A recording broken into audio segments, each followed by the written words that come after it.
नमस्कार मित्रों, आप सभी का लॉजिकल सनातन ज्ञान चैनल में स्वागत है। हमारे एक मित्र हैं श्री सुमित जी, उनका एक प्रश्न है, जरा उसको सुनिए आप।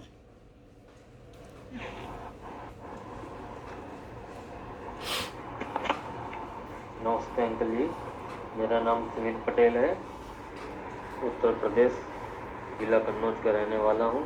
मेरा प्रश्न सिर्फ एक है, आत्माराम महापुरुष पर संपूर्ण जानकारी शुरू से लेकर अंत तक की, जैसे कि इनकी जीवन शैली गृहस्थी में रहते हुए कैसी होती है, ये किस प्रकार के महापुरुष होते हैं, मतलब ऋषि मुनि योगी संत किस प्रकार के। कहने का तात्पर्य यह है, क्या यह तत्वज्ञानी होते हैं, इनके पास किस प्रकार की सिद्धियाँ होती हैं, क्या यह साक्षात्कार के पश्चात वैरागी हो जाते हैं या गृहस्थी में रहकर जीवन व्यतीत करते हैं, इनका जीवन का उद्देश्य क्या होता है साक्षात्कार के पश्चात। ये धन्यवाद सुमित जी। मैं खोज कर रहा हूँ, आशा है आपसे उत्तर मिलेगा। धन्यवाद सुमित जी, आपने जो प्रश्न किया है ये कुछ इसका उत्तर लंबा होगा, तो मुझे लगता है कि मुझे 2-3 अंक बना करके आपकी बात का उत्तर देना पड़ेगा। सबसे पहले आप ये समझिए, आत्मा राम का तात्पर्य क्या होता है।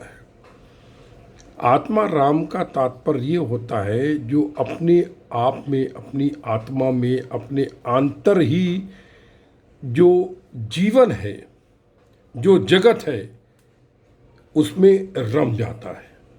मतलब पहले ये समझिए आप, हमको आध्यात्म में योग के लिए, क्योंकि हमारे वेदों में जो हमारे जीवन का उद्देश्य है वो ये होता है कि हम अपने आप को पहचान सकें, हम क्या हैं, ब्रह्म क्या है और हम ही ब्रह्म हैं। इसका जो अनुभव होता है वो योग के द्वारा होता है। तो योग के लिए हमको क्या होना पड़ता है, पहले अंतर्मुखी होना पड़ता है। अंतर्मुखी के मतलब जो ऊर्जा बाहर निकल रही है वो अंदर की ओर प्रवाहित हो जाए, और जब हमारी ऊर्जा अंदर की ओर प्रवाहित होने लगती है तब एक दिन हमको अपनी आत्म का साक्षात्कार हो जाता है। आत्म साक्षात्कार हो जाता है तो हमको जगत की वास्तविकता महसूस हो जाती है और हम अपने आप में ही रम हो जाते हैं। मतलब जगत की हमको इतनी परवाह नहीं रहती है। परवाह का तात्पर्य ये नहीं कि कोई दुखी हम सहायता ना करें, मतलब ये उसमें आप लिप्त नहीं होते हैं, जिसको कि योगी के लिए आत्मा का तात्पर्य होता है जिसको योग का अनुभव हो चुका हो। जैसे अमर महर्षि आत्माराम कहलाते हैं, क्यों, आत्मा में रम गए थे। बहुत से संत आत्माराम कहलाते हैं, मतलब कि जो अपने आत्म स्वरूप को पहचान चुके हैं वे आत्माराम कहलाते हैं। अब सवाल एक ये है, मैं आपसे उत्तर देने के पहले एक निवेदन करना चाहता हूँ कि आप श्रीमद् भगवद गीता पढ़ें और विशेष रूप से उसका 18वां अध्याय पढ़ें। अगर आपको अध्यात्म में कुछ समझ है, जानकारी है, या कोई मतलब आपने अंतर्मुखी होने का प्रयास किया है, कुछ भी है, तो आपकी समझ में आ जाएगा।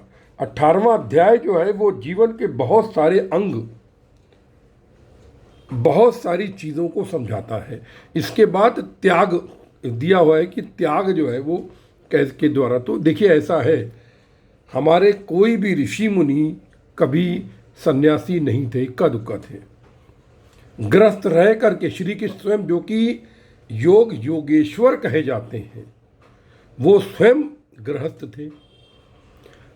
लेकिन इसके पहले आपको ये समझना होगा कि कर्म करने वाला कोई और कर्म फल के प्रति हमको कोई चिंता नहीं।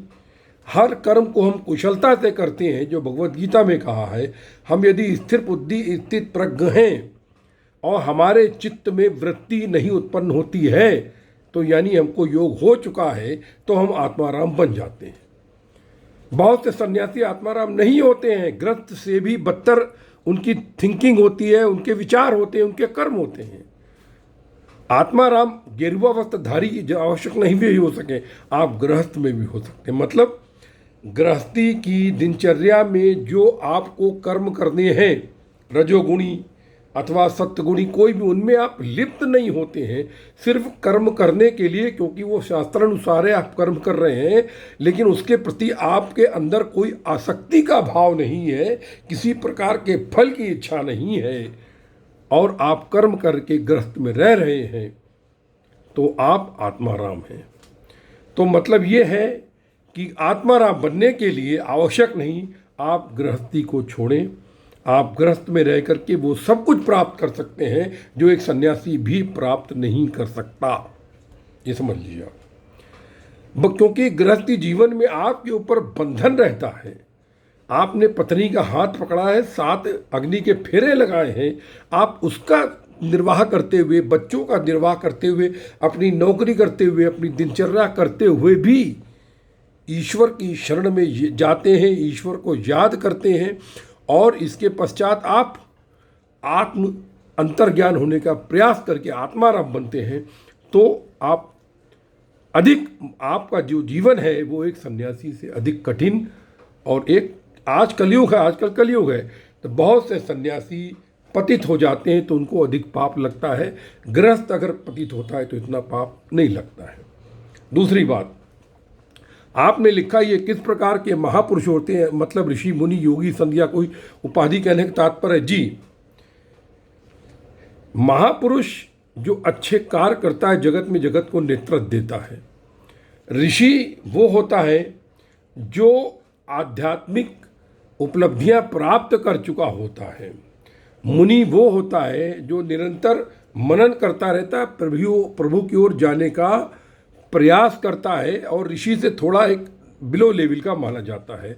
और योगी सबसे बड़ी उपाधि है, मतलब आदमी सन्यासी भी इसीलिए बनता है कि वो योगी हो सके, आत्मा में परमात्मा की एकात्मकता का अनुभव कर सके, वेद महावाक्यों का अनुभव कर सके। शायद आपको ना मालूम हो कि संन्यास की दीक्षा में भी वेद महावाक्य ही दिया जाता है जाप करने के लिए, मंत्र के रूप में गुरु के द्वारा। यानी सारे कर्म जो कुछ भी हैं वो आपके जीवन में योगी बनने के लिए है, क्योंकि बिना योगी बने आपको जगत से मुक्ति नहीं होगी, आपको मोक्ष तो बहुत दूर की बात है। तो और दूसरी बात, ये कोई उपाधि नहीं होती है, ये उपाधि जगत दे देती है, लेकिन वो व्यक्ति कभी अपने नाम के आगे योगी संत इत्यादि नहीं लिखता है। सन्यासी अगर कोई होता है तो उसके नाम के आगे स्वामी लगता है, तो उसकी उपाधि दी जाती है। जब सन्यास दीक्षा लेता है जिस परंपरा में, उस परंपरा का उसको सर्टिफिकेट दिया जाता है। आप देख सकते हैं कि तुम झूठे हो या सच्चे हो। आजकल तो नकली भी सन्यासी टहल रहे हैं, नकली भी अपने को स्वामी कहते हैं। तीसरी चीज़, क्या वो तत्व ज्ञानी होते हैं? जी, तत्व ज्ञानी हुए बिना कोई आत्माराम हो ही नहीं सकता। फिर इनके पास किस प्रकार की सिद्धियां होती हैं? देखिए, सिद्धियां 2 प्रकार की होती हैं। एक, सिद्धियों के लिए आप प्रयास करते हैं, दूसरा सिद्धियां अपने आप आती हैं, अपने आप सिद्धियां। और एक बात आप ये समझ लीजिए, आपके इस आत्मा की यात्रा में आपकी कुंडलिनी का जागरण होना इस आत्मा की सबसे महत्वपूर्ण घटना होती है। उससे बड़ी कोई घटना नहीं है। सिद्धियां आवश्यक नहीं, आपका सिद्धियां हो तो आपकी कुंडली भी जागरण हो, यानी हम मोक्ष के मार्ग पर भी हो। दूसरी बात, आप जब सिद्धियों के लिए प्रयास करते हैं, उसमें लिप्त होते हैं, तो आपकी मुक्ति नहीं होती है। आपको जो निराकार ब्रह्म की ऊर्जा है, आत्मा भी निराकार ब्रह्म की ऊर्जा से पैदा हुई है, उसके चारों ओर तमाम प्रकार की भावनाओं के आवरण रहते हैं। उन आवरणों को यदि आप सिद्धियों में लिप्त होते हैं, यानी बोझ तो बोझ है, चाहे वो सत्गुणी हो, चाहे सोने का हो, चाहे हीरे का हो, चाहे लोहे का हो, चाहे मिट्टी का हो, आपको जब तक में अपना बोझा निकाल नहीं सकते, आपको मोक्ष नहीं मिलेगा। और इसलिए जो सिद्ध होते हैं उनको मुक्ति आसानी से नहीं मिलती है। लेकिन जो सिद्धियों में लिप्त नहीं होते हैं, जिनकी कुंडली शक्ति जागृत हो जाती है और वो भक्ति योग के द्वारा योग की अनुभूति कर लेते हैं, और उस तरह के जीवन में बहुत से लोग योगी होने के बाद भी फिसल जाते हैं, क्योंकि जगत का व्यवहार बहुत सख्त होता है। जो 24 आवर्स उसमें रमते हैं वो जो है वो उसके पास सिद्धियां अपने आप आती हैं, वो सिद्धियों में लिप्त नहीं होते हैं। सिद्धियों को प्रणाम कर देते हैं कि जब आवश्यकता हो तब आइएगा। सिद्धियों का प्रदर्शन नहीं करते हैं, क्योंकि प्रदर्शन करने से आपके अंदर अहंकार की भावना आती है। प्रदर्शन आप क्यों करना चाहते हैं? कोई पैर छुए, आपका नाम पता हो, आपको धन मिले, इसलिए वो कभी सिद्धियां दिखाते नहीं हैं। अपने आप वो प्रकट होकर उसके सेवा में आ जाती हैं, उनको मुक्ति मिल सकती है, क्योंकि वो सिद्धियों के प्रति लिप्त नहीं होते, सिद्धियों के प्रति उनका आकर्षण नहीं होता है। फिर साक्षात्कार के पश्चात वैरागी हो जाते हैं या गृहस्थी जीवन में। आप गृहस्थ जीवन में रहते हुए भी वैरागी हो सकते हैं। वैराग का तात्पर्य यह है, जगत के राग से आपको कोई मतलब नहीं। आप सिर्फ शास्त्रानुसार, वेदानुसार जो वाणी की गई है, जो जीवन है, उसी प्रकार से अपना जीवन व्यतीत कर रहे हैं। आप गृहस्थी भी हो सकते हैं, आप सन्यासी भी हो सकते हैं, कुछ भी हो सकते हैं। और साक्षात्कार के पश्चात तो मनुष्य को सबसे पहले ज्ञान प्राप्त हो जाता है, और वो ज्ञान धीरे धीरे अपने व्यवहार में आने लगता है। आपके अंदर अपने आप वैराग्य की फीलिंग आने लगती है। लेकिन ये नहीं कि आप आलसी नहीं होते हैं, काम कर्म से नहीं भागते हैं। कर्म को तो कर्मेषु कौशलम योगा, मतलब अपने कर्म को तो कुशलता से ही करते हैं। और फिर इनका कोई उद्देश्य होता है जीवन में? साक्ष नहीं, कोई उद्देश्य नहीं होता है। यदि उद्देश्य हुआ तो उनको मोक्ष नहीं मिलेगा। आपने अगर सोचा कि मोक्ष मिले तो मोक्ष मिलेगा ही नहीं आपको, बहुत दूर की बात है, मुक्ति नहीं मिलेगी आपको। इसीलिए ये कोई उद्देश्य नहीं होता है। ये केवल जैसे आप टाइम पास के लिए नेट पर बैठे रहते हैं, फेसबुक पर बैठे रहते हैं, ये केवल प्रभु में लीन रहते हैं, प्रभु से कुछ नहीं मांगते हैं, तभी ये आगे बढ़ पाते हैं और इनको मुक्ति मिल पाती है। मैं समझता हूँ इन्हीं शब्दों के साथ आप सभी के हृदय में उपस्थित परम ब्रह्म को नमस्कार करते हुए, जय गुरुदेव, जय महाकाली, सर्वस्व ब्रह्म सर्वत्र ब्रह्म।